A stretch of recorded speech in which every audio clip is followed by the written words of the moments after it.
naman kung paano magtanggal ng takip sa RAM.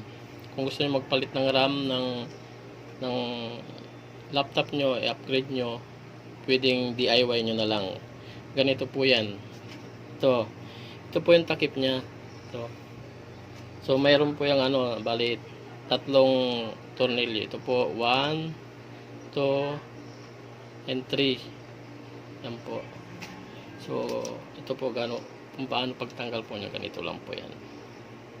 Ito po yan guys, ganito. Yan. 1, tapos 2, 3.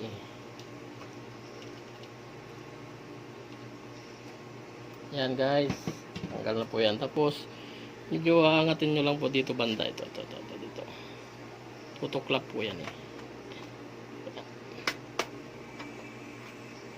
Yan guys, tutuklap na siya guys. Yan po.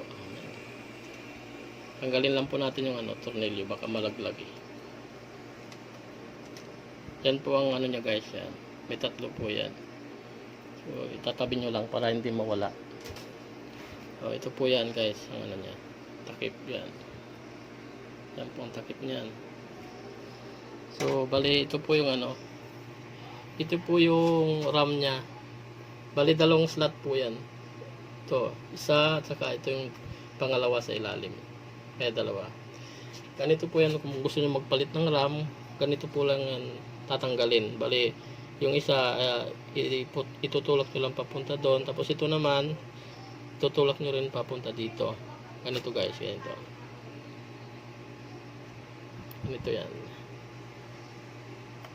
Yan guys, di ba? Kita nyo? Umangat na siya ito.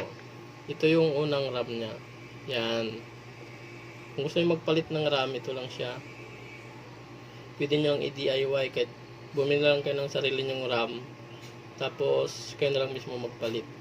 Para ito paano minus gastos sa labor. So RAM na lang ang papalitan niya yan guys. Ito yung unang RAM niya.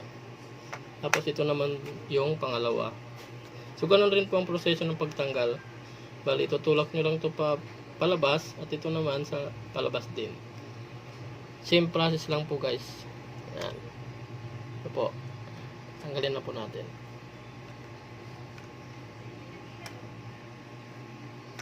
Yan guys.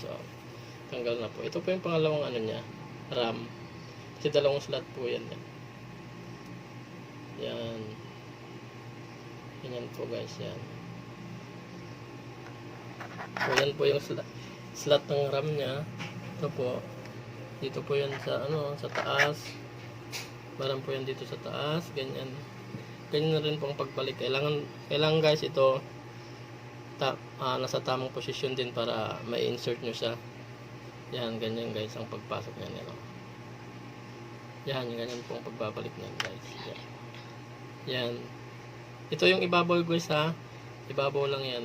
Bali, isasample ko lang yung paano nyo ibalik pag nagpalit kayo ng RAM. So, i-insert nyo yun na ganyan. Tapos, ipupush nyo siya pababa hanggang mag-click. Yan. Yan guys. Yan, ganyan guys, paano magbalik ng RAM pag nag-upgrade kayo. DIY nyo na lang para mas nakakatipid kayo sa labor. Kasi pag pinagawa nyo yan sa mga technician, mas mahal siya. So, bibili na lang kayo ng sarili nyong RAM. Tapos kayo na lang mismo magkabit. Madali lang naman guys. Tapos ganoon na lang guys, pag tanggalin nyo, ganito lang din. Ayan. Ayan guys. Tapos guys, ito naman yung sa pangalawa, sa pinakailalim niya kasi dalawang slot yan eh. Same din po ang pagkabit. Kailangan lang po itong na yan, parang kanal na yan na maliit. Itatapat nyo lang. Kasi pag nabaliktad ho yan, hindi nyo may kakabit. Ganyan, katulad po nyan guys.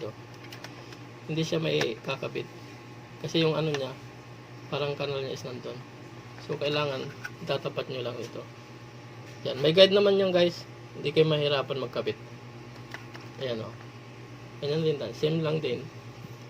Papasok nyo yan tapos ipupush nyo pababa. Tapos magki-click po yan. So yun na, naka-install na siya. Yan guys. So guys, ganyan lang kadali magpalit ng RAM. Pag gusto niyo mag-upgrade ng RAM ng laptop nyo, ganyan lang. Mabilis lang siya guys. So guys, hanggang dito na lang tong tutorial na to. Sana kahit pa paano may natutunan kayo sa tutorial na to. Thank you guys. Bye bye.